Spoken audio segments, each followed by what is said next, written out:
যাদের নামাজ পড়ার সময় দুনিয়াবি চিন্তা মনে আসে বা নামাজে অমনোযোগী তৈরি হয়, তারা ভিডিওটি শেষ পর্যন্ত দেখার অনুরোধ রইল। হযরত আলী রাদিয়াল্লাহু তাআলা আনহুর কাছে একজন ব্যক্তি এসেছে। তখন লোকটা বলল, হুজুর, আমার নামাজে মন বসে না। নামাজে দাঁড়ালে আমার দুনিয়াবি নানা চিন্তা আসে। হুজুর, আমার এই নামাজ কি আল্লাহ তাআলা কবুল করবেন? তখন হযরত আলী রাদিয়াল্লাহু তাআলা আনহা বলেছেন, না, তোমার নামাজ কবুল হবে না। তখন লোকটা মনে অনেক কষ্ট নিয়ে চলে যাচ্ছেন।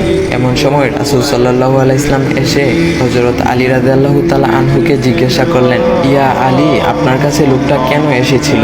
এসে দেখি মন খারাপ করে চলে গেল। কেন, কি হয়েছে আমাকে বলুন। তখন আলী রাদিয়াল্লাহু তাআলা আনহু বলেন, তিনি আমার কাছে জানতে এসেছেন যে নামাজে দুনিয়াবি চিন্তা আসলে নামাজ হবে কিনা। আমি বলেছি, না, তোমার নামাজ কবুল হবে না। রাসূল সাল্লাল্লাহু আলাইহি ওয়াসাল্লাম তখন বলেন, ইয়া আলী, আপনাকে আমি একটা চাদর উপহার দিতে চাই, তবে একটা শর্ত আছে। আলী রাদিয়াল্লাহু তাআলা আনহু খুশি হয়ে বলেন, ইয়া রাসূলুল্লাহ, কি শর্ত তা বলুন, আমি আপনার সকল শর্ত মেনে নিব।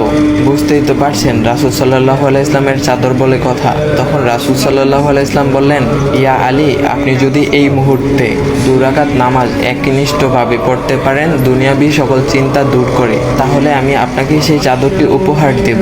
আলী রাদিয়াল্লাহু তাআলা আনহু বলেন, এটা তো সাধারণ ব্যাপার। আলী রাদিয়াল্লাহু তাআলা আনহু তখন নামাজে দাঁড়িয়ে গেলেন আর তিনি নামাজ পড়তে শুরু করলেন।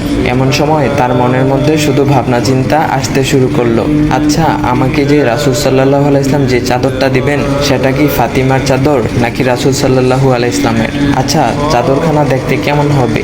এই বিভিন্ন বিষয় নিয়ে ভাবতে লাগলেন। তিনি ভুলেই গেছেন যে দুনিয়াবি চিন্তা নামাজে আনতে রাসূল সাল্লাল্লাহু আলাইহি ওয়াসাল্লাম নিষেধ করেছেন। এর মধ্যে আলী রাদিয়াল্লাহু তাআলা আনহুর নামাজ পড়া শেষ। আলী রাদিয়াল্লাহু তাআলা নামাজ শেষ করে রাসূল সাল্লাল্লাহু আলাইহি ওয়াসাল্লামকে বলতেছেন, ইয়া রাসূলুল্লাহ, আমি আপনার শর্ত মেনেছি, এখন আমাকে চাদরখানা উপহার দেন।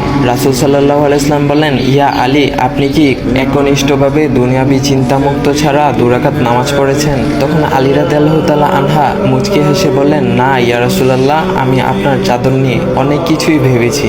তখন রাসূল সাল্লাল্লাহু আলাইহি ওয়াসাল্লাম বলেন, ইয়া আলী, নামাজ তোমারও হয়েছে, আর তুমি যাকে নামাজ হবে না বলে ফতোয়া দিয়েছো, তার নামাজও আল্লাহ তাআলা কবুল করে নিয়েছেন।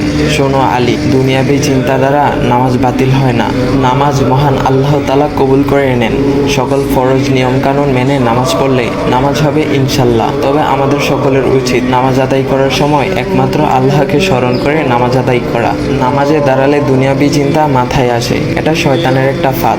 আল্লাহ তাআলা আমাদের সকলকে শয়তানের কুমন্ত্রণা থেকে হেফাজত রাখুক এবং সঠিকভাবে মনোযোগের সাথে নামাজ আদায় করার মতো তৌফিক দান করুক। সবাই বলি আমিন। চাইলে ভিডিওটা আপনি অন্যদের কাছে শেয়ার করতে পারেন, এতে অন্যদের ভুল ভ্রান্তিগুলো দূর হবে। তো গাইস, এমন ইসলামিক ভিডিও পাওয়ার জন্য ভাইয়ের আইডিটা ফলো করে দেওয়া যাও।